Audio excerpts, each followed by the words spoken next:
Bonjour. Donc on va vous faire une petite présentation sur la faille de sécurité qui est apparue en décembre 2021, qui s'appelle Log4Shell. Je pense que ce n'est pas la peine de demander à la salle de ceux qui ont été impactés de lever la main, parce que vous êtes tous quelque part. Bon, j'avais dit que ce n'était pas la peine. En fait, j'aurais fait le contraire, demander qui n'a pas été impacté, il y aura moins de monde. On va être trois pour faire cette présentation, qui aurait dû être normalement faite par Bertrand de la Crétaz, qui n'a pas pu être venir. Il nous a demandé, comme lui, il est très très fort, on est venu à trois. En plus, on est costaud, on pèse tous les trois 100 kg chacun, donc voilà. Donc Hervé, committeur Maven principalement. Il travaille aussi sur le projet Attic, qui est un projet très actif. Jean-Baptiste Onofré, qui, alors lui, je ne vais pas réciter tous les comités auxquels il participe, et moi-même qui suis sur Directory, qui est le serveur LDAP, et Mina, plus incubateur et 50. Voilà. Donc on est un peu des vieux de la vieille chez Apache. On est arrivé aux alentours de 2005, 2006, 2007. Et on est tous membres depuis plus ou moins longtemps. Après, bon, ça c'est une autre histoire. Voilà. Alors, très rapidement pour l'introduction, qu'est-ce que c'est que Log4Shell?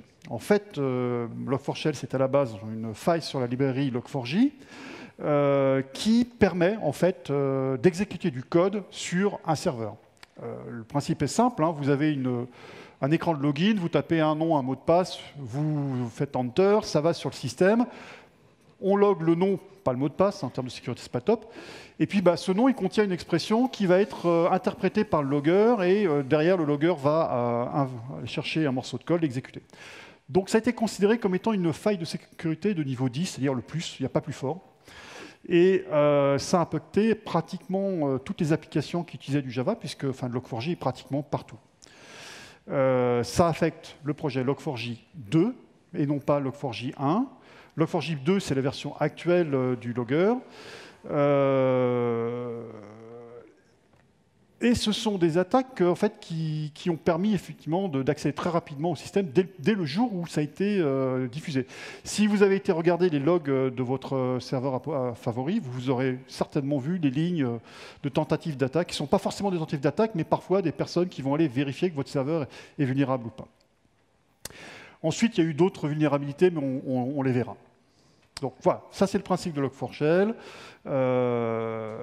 Log4j, donc très rapidement, on a mis des slides relativement complexes qui permettra pour ceux qui les téléchargent d'avoir les informations. Je ne vais pas aller très très loin sur Log4j. Il faut savoir que Log4j c'est le premier framework de log.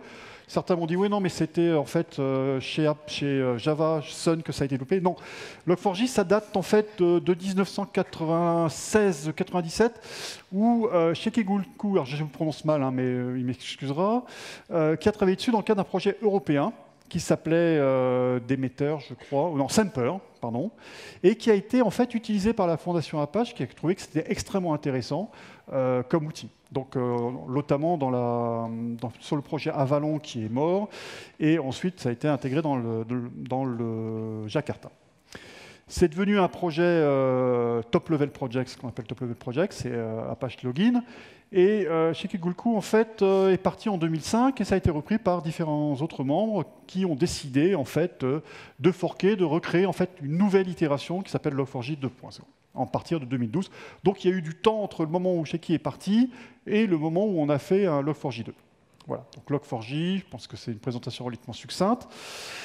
Le problème qui est apparu, en fait, un problème qui date c'est pas un bug, c'est en fait une feature qui avait été demandée en 2013, donc ça fait bientôt 9 ans, où quelqu'un a trouvé intéressant, en fait, dans les logs, de rajouter la possibilité d'aller faire un lookup JNDI pour aller récupérer des informations.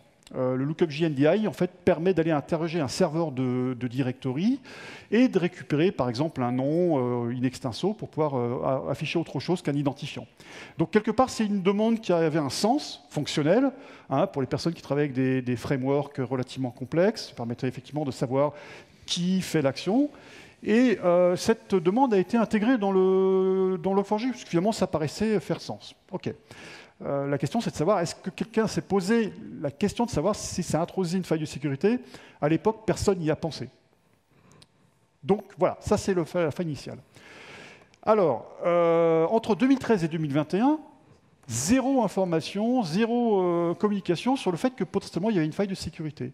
Et on ne sait pas pourquoi, effectivement, d'un seul coup, quelqu'un s'est dit, mais c'est marrant parce qu'avec JNDI, on peut faire des choses amusantes. Et ça, on le sait depuis 2014, hein, si je ne me trompe pas. 2014-2015, oui.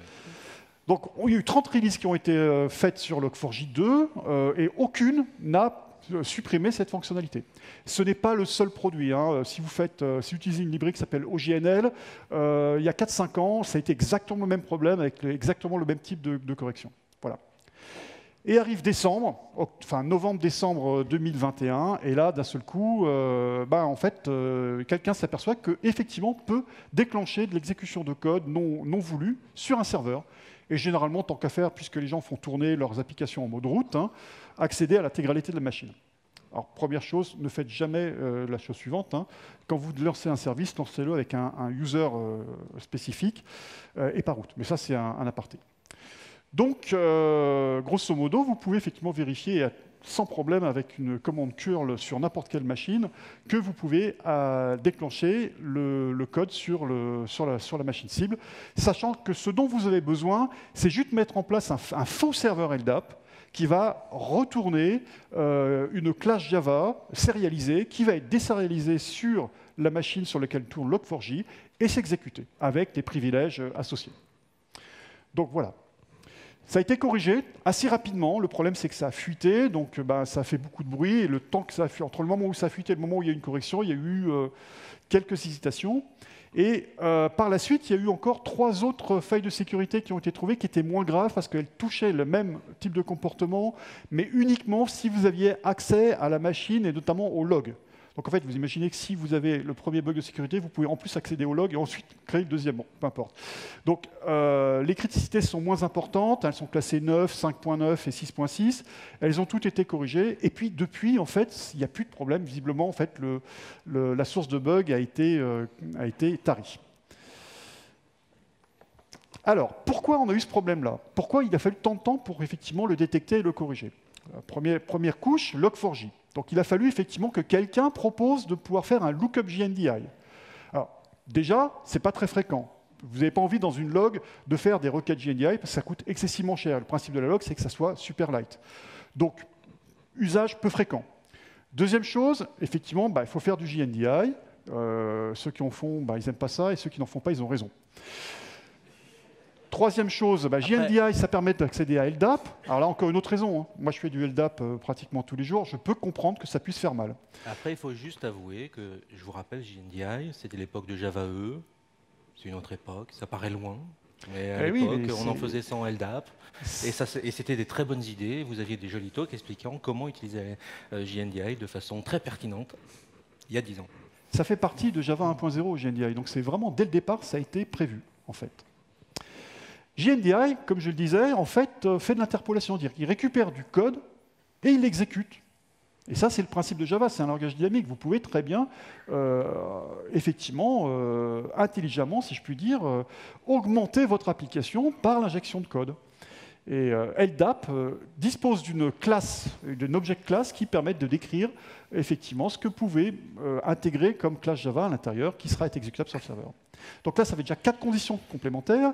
Et ensuite, la dernière condition, parce que comme le problème LDAP et JNDI en fait préexistaient, sur les JVM, il existait des flags qui permettaient de disabler ce lookup et ces exécutions.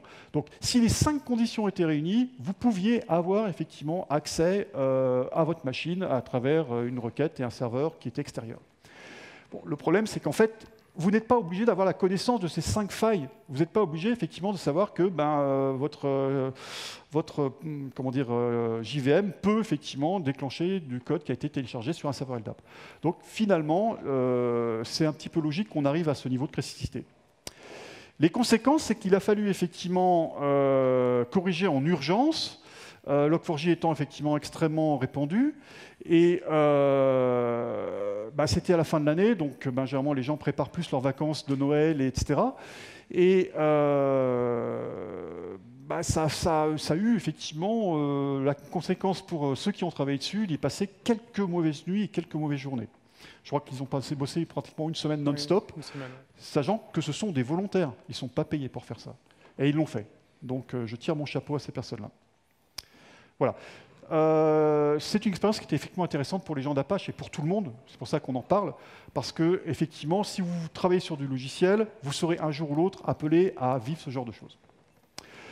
Donc, les conséquences ne sont pas uniquement, effectivement, l'attaque des serveurs, c'est également l'impact sur toute la chaîne de l'IT. D'abord chez Apache, parce que tous les projets Apache, ou pratiquement tous les projets Apache, utilisent Log4j.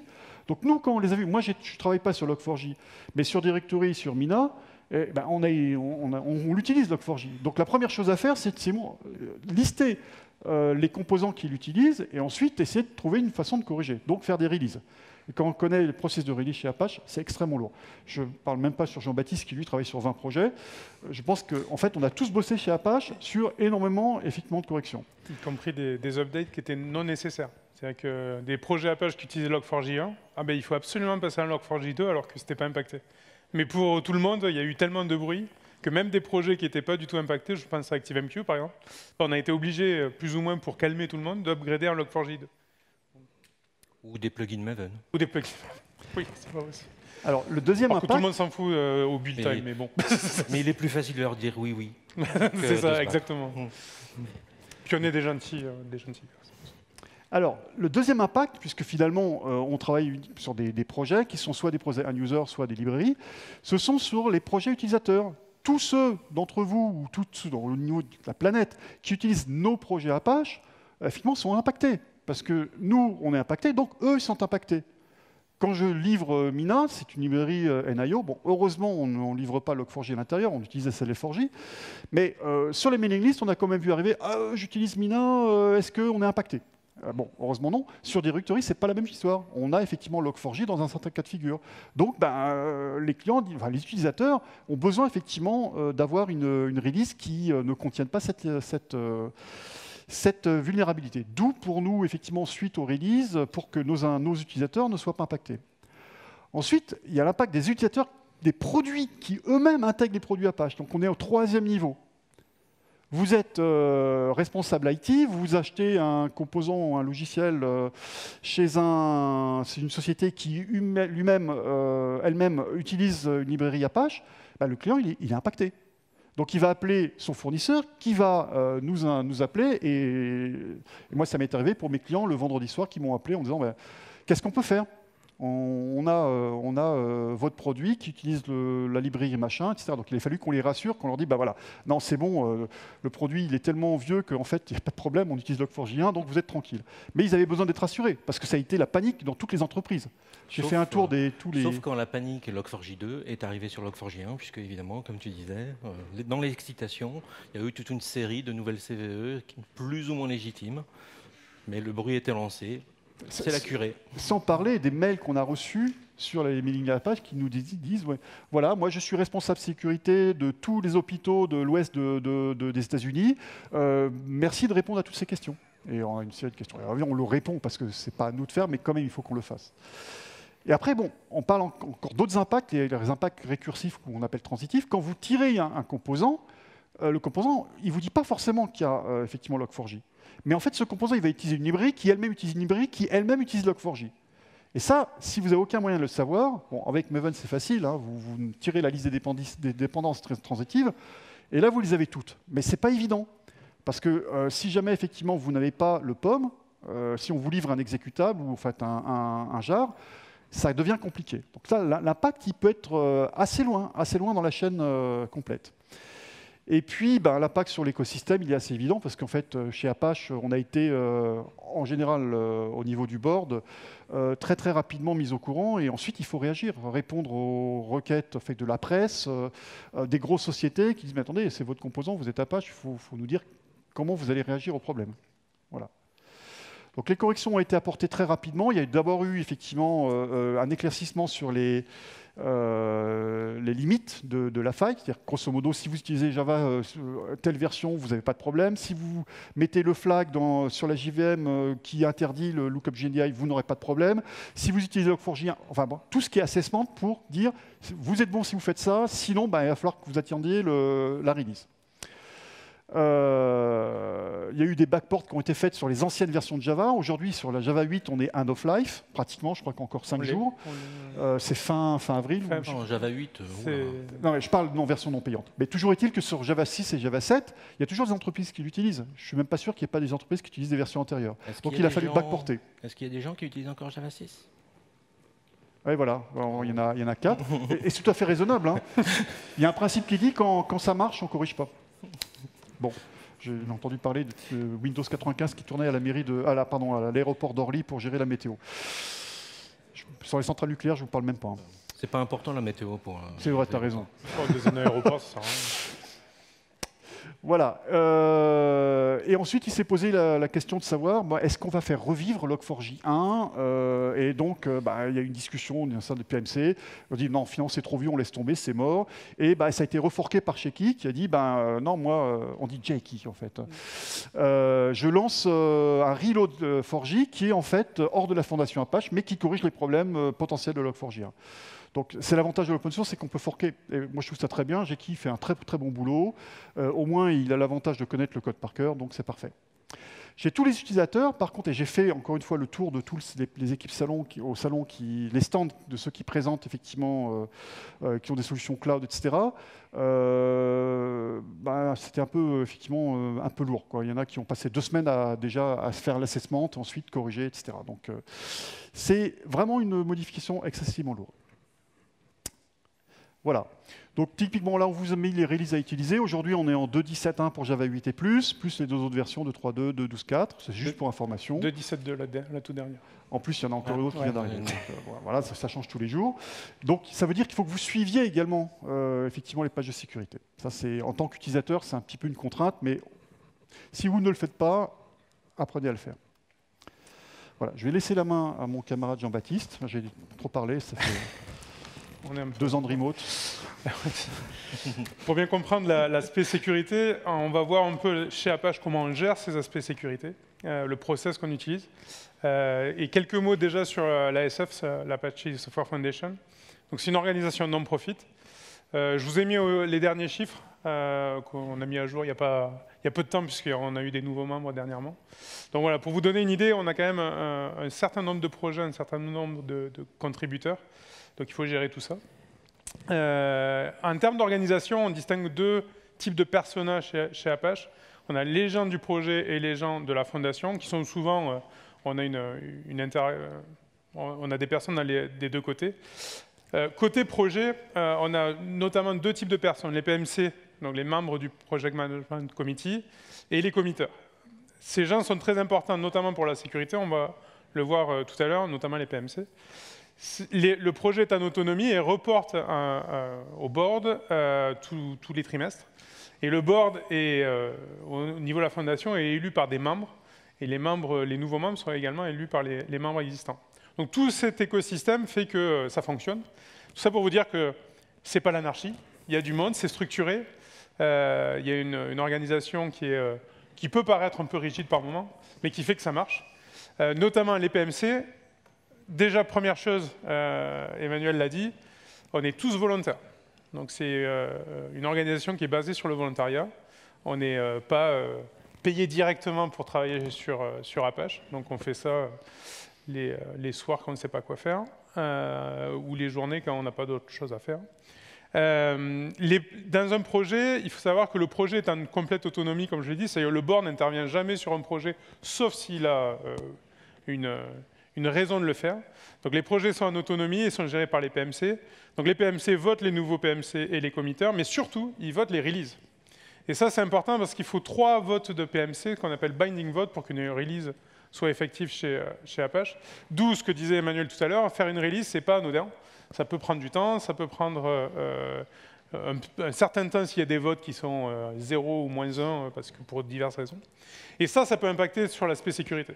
Puisque la fin du process de sécurité que l'on va voir, c'est justement la release. Au niveau administratif, chaque projet a un chair. Je crois qu'on est tous chair d'un projet ici. Oui. Non ? Je suis plus chair. Tu le sais chair, pardon. Donc le chair, c'est pas du tout une position de leadership, hein, pas du tout. C'est une position administrative, c'est-à-dire que c'est 7 personnes qui doivent reporter au board. Donc en gros, c'est les yeux et les oreilles du board au sein de chaque projet. Les membres, donc encore une fois, c'est volontariat. Donc l'ASF fonctionne grâce à ses membres. Donc j'insiste, les membres sont des individus. Il n'y a pas de société ou de compagnie au sein de Apache directement. Donc les membres élisent tous les ans des nouveaux membres. On a eu le dernier vote il y a un mois, en grosso modo, il me semble. Et à cette occasion-là, donc cet annual meeting, à cette occasion-là, on élit également le board, qui est 9 sièges. Et le board peut éventuellement déléguer des officiers pour faire certaines affaires courantes. Alors, Apache et la sécurité, parce que c'est ce qui nous intéresse aujourd'hui. Déjà, on a une coordination centrale, c'est-à-dire on a une équipe de sécurité qui est dédiée à recevoir l'ensemble des rapports de sécurité que vous pouvez leur envoyer. Ensuite, cette coordination centralisée, c'est chaque projet qui gère la sécurité, comment le fixe, les releases, etc. Il faut savoir que l'équipe de sécurité de chez Apache, c'est un CNA, donc CVE Numbering Authority, c'est-à-dire que quand on demande, on accepte une vulnérabilité, qu'on demande un CVE, on n'a pas besoin d'attendre longtemps, il nous le retourne tout de suite, voici le numéro de CVE. Donc déjà, sur cette partie-là, on ne perd pas trop de temps. Ce n'est pas là où on perd du temps. C'est peut-être après qu'on peut perdre un peu plus de temps. Alors, le process. Imaginez, vous trouvez une vulnérabilité. Alors, j'insiste, c'est une vulnérabilité de sécurité. Hein. Ce n'est pas forcément un bug, tiens, il y a ça qui ne marche pas. Non, il faut qu'il y ait un impact d'un point de vue sécurité sur le projet. À ce moment-là, vous envoyez un mail à soit security@apache.org, soit éventuellement certains projets, notamment HTTPD, à une mailing list dédiée de sécurité. Lorsque le mail arrive, le rapport, donc vous ne dites pas tiens, j'ai trouvé un problème ici. Donc, il faut quand même un peu argumenter, expliquer, savoir reproduire, etc. Lorsque ça arrive à l'équipe de sécurité, notamment un gars qui s'appelle Mark Hawks, qui est souvent impliqué là-dedans, les PMC du projet sont notifiés. Donc les PMC reçoivent le mail de la sécurité disant « Nous avons reçu ce rapport. Messieurs les PMC, qu'est-ce que vous en pensez? Est-ce que c'est une vraie vulnérabilité? Oui, non, etc. » Si les PMC jugent que ce n'est pas une vraie faille de sécurité, à ce moment-là, ils notifient à la fois le reporter et l'équipe sécurité que non, ça ne fait pas l'objet d'une faille de sécurité. Et donc là, on est à la fin de ce process, dans le cas d'un rejet. Maintenant, dans le cas où c'est une vraie faille de sécurité, la première chose que vont faire les PMC, ils vont discuter entre eux, déjà pour voir la criticité de la faille, et éventuellement proposer une solution. Donc réfléchir à une solution potentielle pour fixer le problème. S'ils acceptent la faille de sécurité, encore une fois, ils notifient le reporter et l'équipe de sécurité, comme quoi c'est bien une faille de sécurité, et qu'ils vont travailler dessus. Tout ça, c'est pas public. Que ce soit bien clair, la communication entre les PMC et l'équipe sécurité ou le reporter, ça ne se fait qu'entre eux.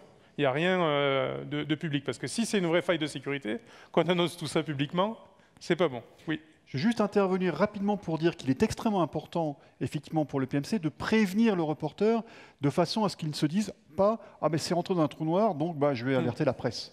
C'est pour ça que la communication est le point essentiel lorsqu'on gère le process de sécurité. Et pour autant, on crée une CVE.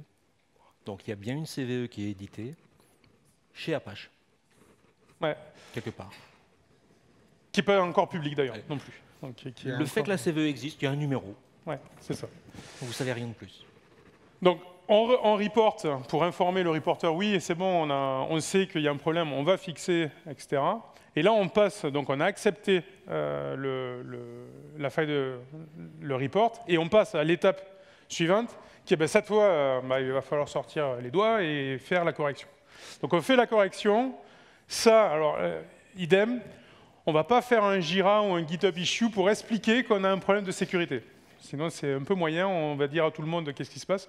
Donc tout ça, on fait d'abord le fixe plus ou moins, on va dire, masqué. On ne crée souvent pas de Jira ou pas de GitHub issue. On le fait assez vaporeux pour ne pas comprendre que ce soit un problème de sécurité. Tout ça pour que lorsqu'on a commité, on puisse avancer sur la release. Et là, on fait la release, donc en suivant notre process classique, vote, binding vote, etc. Une fois que la release est faite, là, on va de nouveau reporter, donc on va annoncer publiquement la CVE, donc on renvoie à l'équipe sécurité et au reporter comme quoi la faille a été fixée dans cette release. On met un jour d'ailleurs le CVE avec les fixed versions, puisqu'on a la liste des fixed versions. Et là, on fait l'annonce publique. Et on fait l'annonce publique à deux endroits. On fait l'annonce publique comme une release classique. Et on fait aussi une annonce de sécurité. Et on publie sur les sites web des projets l'advisory qui correspond à la sécurité. Donc ça, c'est le process. Vous pouvez voir que ce n'est pas n'importe quoi. C'est très codifié. Ça marche plutôt bien. Ça prend un peu de temps, il faut l'avouer, parce qu'il y a les releases à faire. Il y a déjà tombé d'accord sur le fixe, ce qui n'est pas toujours évident. Mais tout ça, ça marche bien. Hervé présentera après les axes d'amélioration qu'on pourrait avoir. Mais en tout cas, ça a été éprouvé. On est tous sur un certain nombre de projets. Moi, des CVE, j'en ai passé un certain nombre, on va dire. Ça marche toujours très bien. Après, il y a une notion de temps qui est en effet des fois un peu impactante. Dernière chose, la licence Apache, elle dit un truc, c'est vous utilisez, vous êtes propriétaire. Donc ça veut dire que c'est votre responsabilité, si vous utilisez un projet Apache, de vérifier, d'auditer et de vérifier les problèmes que vous pouvez avoir dessus. Et de vous tenir au courant qu'on a envoyé un message, on ne vous connaît pas, on ne sait pas ce que vous utilisez, on ne peut pas vous prévenir plus que publier sur une mailing list. Si vous ne surveillez pas les mailing lists, on ne vous connaît pas. Ça, pour revenir au titre de la presse, est-ce que c'est la faute de Apache? On ne va pas se défausser en prenant ces articles de la licence, mais pensez-y. C'est pas juste j'utilise ça, c'est bon, ça marche, et puis c'est terminé. Non, lorsque vous utilisez un projet open source, et notamment Apache, c'est important vous êtes propriétaire de votre utilisation de ce projet-là. Et donc vous êtes les seuls qui peuvent savoir qu'il faudrait upgrader, qu'il faudrait mettre à jour, parce qu'on a signalé des choses, on les a signalées en public. C'est ce qui vous a permis de télécharger la première version, c'est ce qui doit vous permettre d'upgrader. Si vous ne le faites pas, il ne fallait pas télécharger au début. C'est ce qu'on dit en fait, hein. Quand c'est gratuit, c'est vous le pigeon.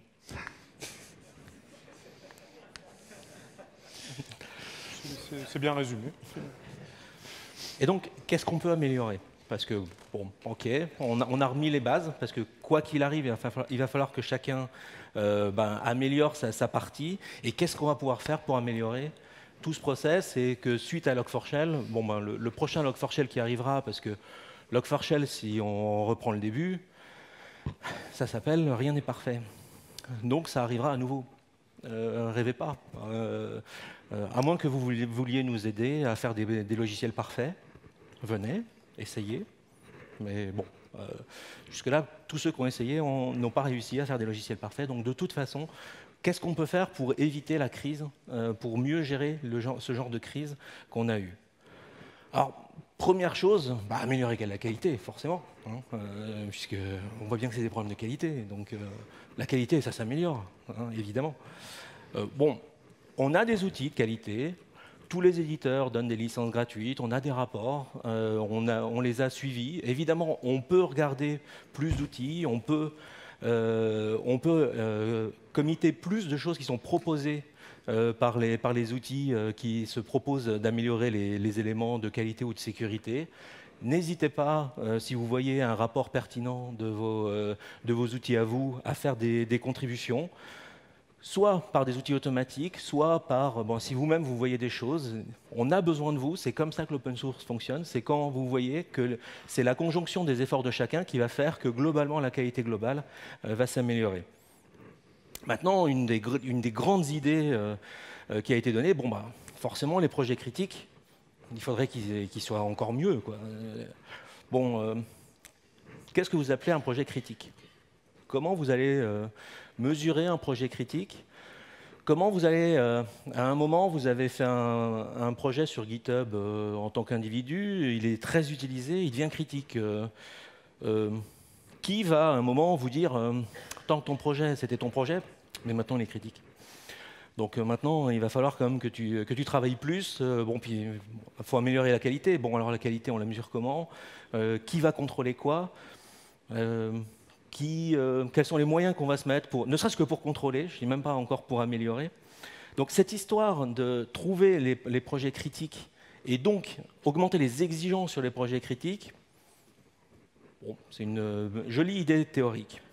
Bon, maintenant, en pratique, qu'est-ce qu'on peut faire?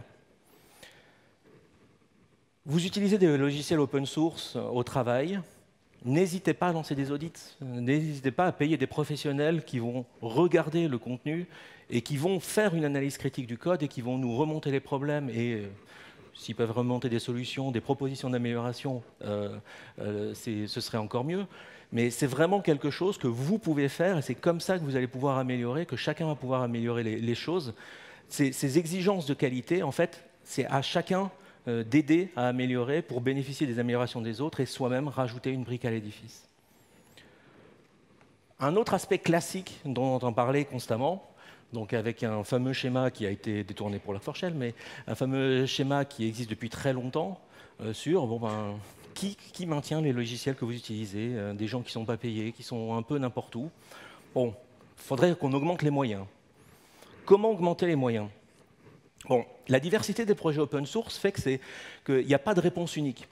Rien que les types de contributeurs, bon, vous pouvez contribuer à titre professionnel, il y a des gens qui sont payés pour faire de la maintenance sur de l'open source, il y a des gens qui sont 100% sur leur temps perso, puis il y a des gens qui réussissent à être non-binaires, à jouer un peu au milieu, ils ont commencé purement perso, puis ils ont réussi à trouver un boulot qui leur donne quelques moyens pour travailler dessus.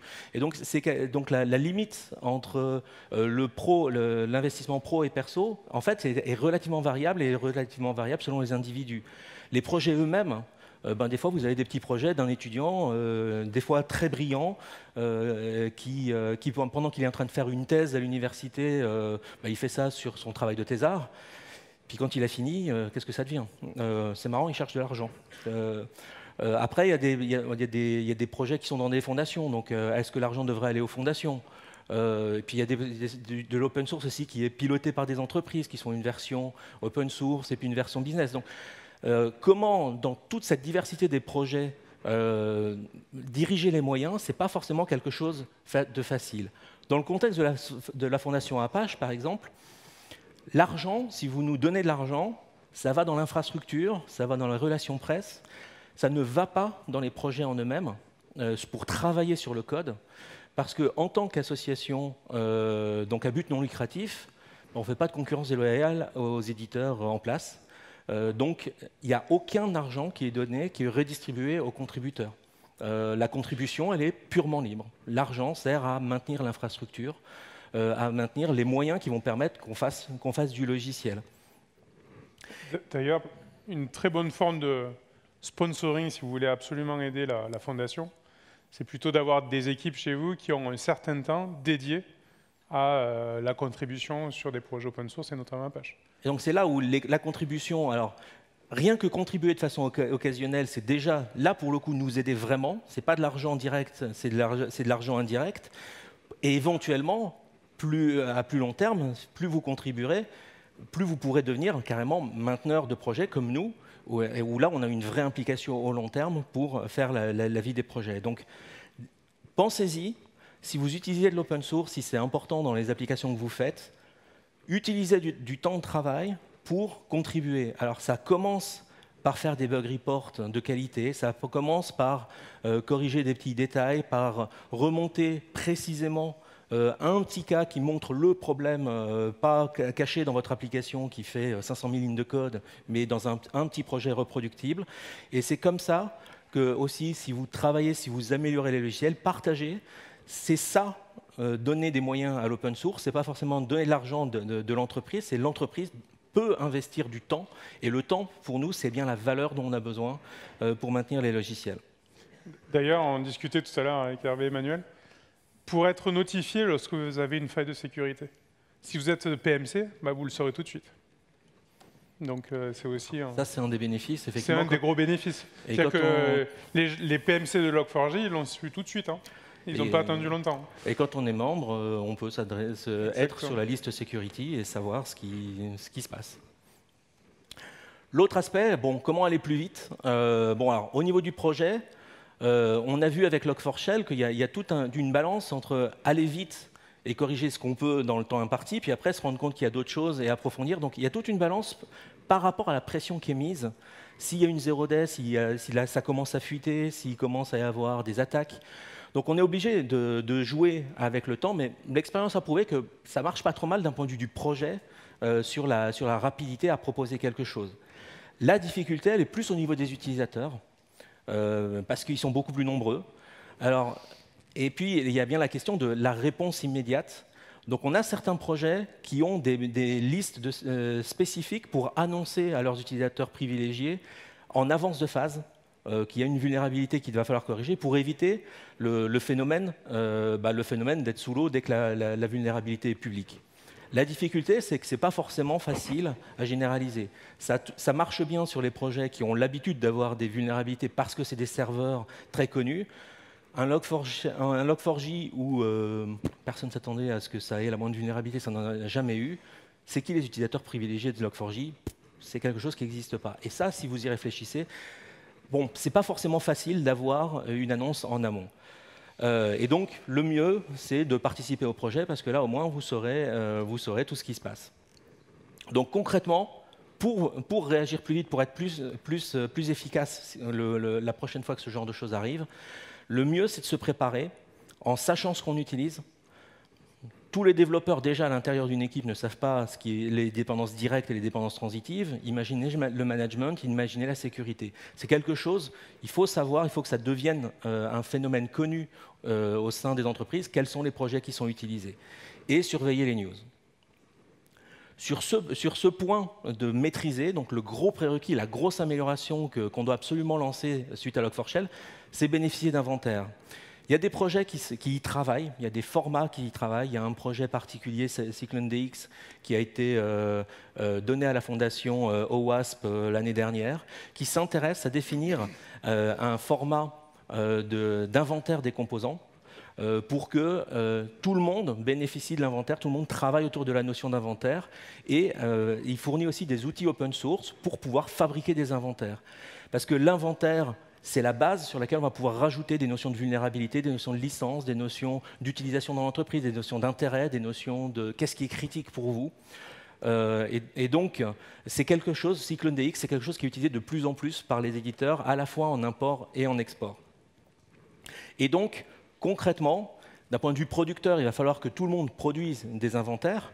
Donc nous, on s'est d'ores et déjà dit qu'on allait le faire très concrètement sur nos divers projets lors des prochaines releases, produire des inventaires. Et puis, il faudrait que les consommateurs prennent l'habitude de demander des inventaires de leurs fournisseurs, les stocker, pas les ignorer, évidemment, et puis apprendre à les utiliser. Parce que l'inventaire, c'est vraiment ce qui va permettre de fluidifier le travail entre les fournisseurs de logiciels et les utilisateurs quand ce genre de choses qui est déjà arrivé, qui réarrivera, il faut être le plus à même de le traiter le plus rapidement possible. Voilà, donc là on a parlé de ce qui se passait chez Apache, et bien sûr c'est forcément de notre faute. Donc ça a provoqué toute une série de réactions, parce que finalement l'avantage d'exister en tant que fondation, c'est qu'on est visible. Et en l'occurrence, ça a permis effectivement à certains gouvernements de dire, écoutez, on va aller voir les personnes qui ont supporté ces logiciels et on va leur demander comment on peut faire pour améliorer les choses. Donc typiquement, la première étape déjà, on va parler des personnes qui travaillent sur Apache. Pourquoi on travaille chez Apache? Quelque part, ça nous protège juridiquement. Aux États-Unis, typiquement, si vous faites une erreur dans un des logiciels qui est réalisé, que ça provoque un accident, une mort, ou je ne sais pas, peu importe, on peut se poser la question de savoir est-ce que je ne suis pas juridiquement responsable, est-ce que je ne risque pas de la prison ou des amendes? Techniquement, le fait d'être dans une fondation, et notamment la fondation Apache, on parlait d'un budget de fonctionnement d'Apache, il y a environ $1 million qui est réservé pour les frais juridiques, au cas où. Et ça, c'est extrêmement important. Apache dispose effectivement de cet outil. Il y a des avocats qui travaillent en pro bono aux États-Unis pour protéger les personnes d'Apache. Et il y a un comité légal, si vous voulez, qui permet effectivement de gérer tous ces aspects, comme il y a un comité sécurité. Encore une fois, ces personnes-là sont aussi des volontaires. Il n'y a pas de personnes payées.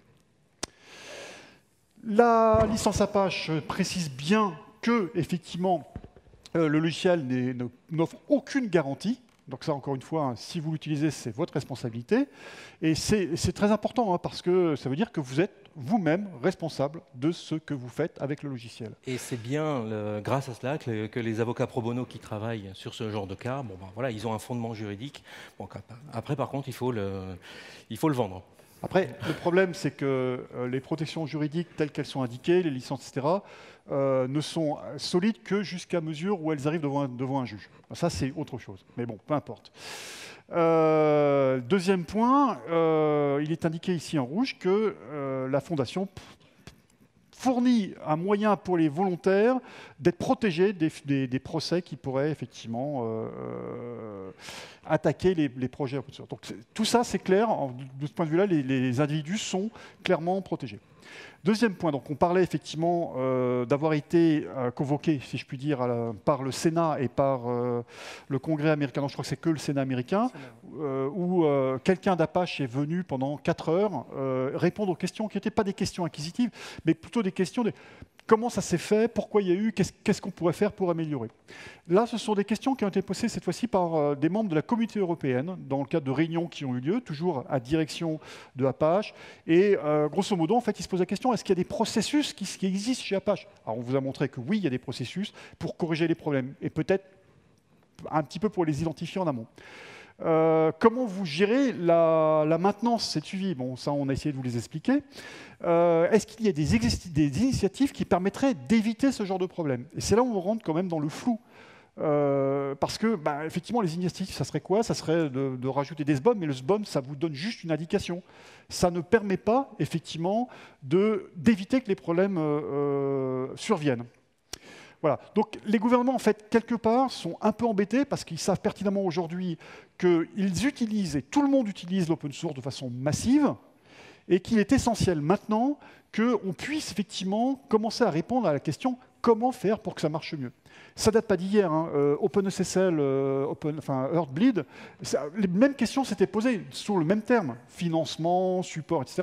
Et on n'a pas les réponses. On n'a pas eu les réponses à l'époque, on n'a pas les réponses aujourd'hui. Je ne suis pas sûr que dans 8 ans, quand il y aura une faille de sécurité des zéros aussi important, qu'on ait les moyens. Mais au moins, on a posé la question et on a déjà un certain nombre d'éléments qui permettent d'améliorer. Voilà. On met ici là, les références de Biden Act qui permet effectivement de décrire un certain nombre de choses concernant la cybersécurité. Et quelque part, ça suppose également que l'open source entre en jeu là-dedans, parce que nous, on est à la base de tout, quoi. Et donc là en l'occurrence, on est dans un order américain au niveau étatique des États-Unis au mois de mai 2021, donc avant Log4Shell, puisque comme on le disait, Log4Shell est arrivé, mais le problème était préexistant.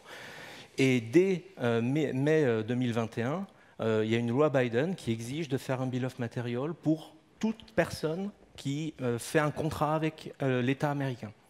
Donc, ils ne peuvent pas influer sur le monde des entreprises, ils peuvent influer sur eux-mêmes. Donc, ça fait partie d'une exigence qui doit être mise en œuvre. Et donc, c'était déjà quelque chose, l'exigence de Bill of Materials. C'est pour ça que c'est avec le NDX, je vous en parle, parce qu'il y a déjà quelque chose qui avait déjà été travaillé pour améliorer, pour traiter ce genre de choses. Et donc, toutes ces exigences commencent à être inscrites dans les lois. Donc, aux États-Unis avec Biden, l'Angleterre est en train de faire le même genre de loi.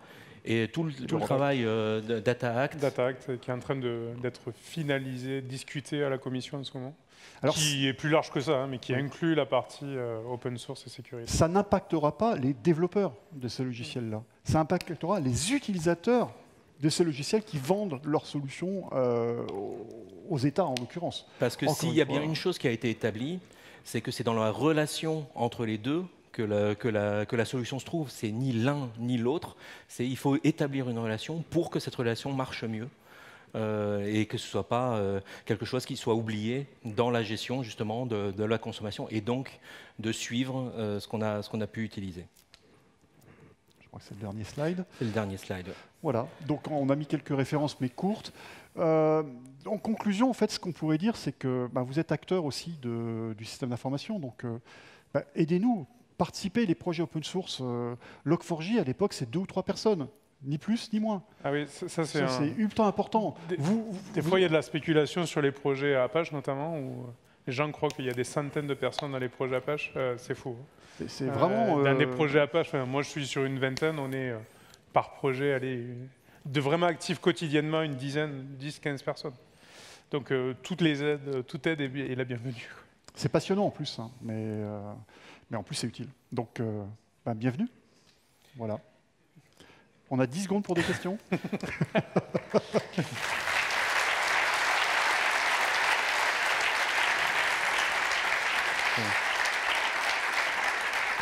Donc les questions, on les prendra sur le côté.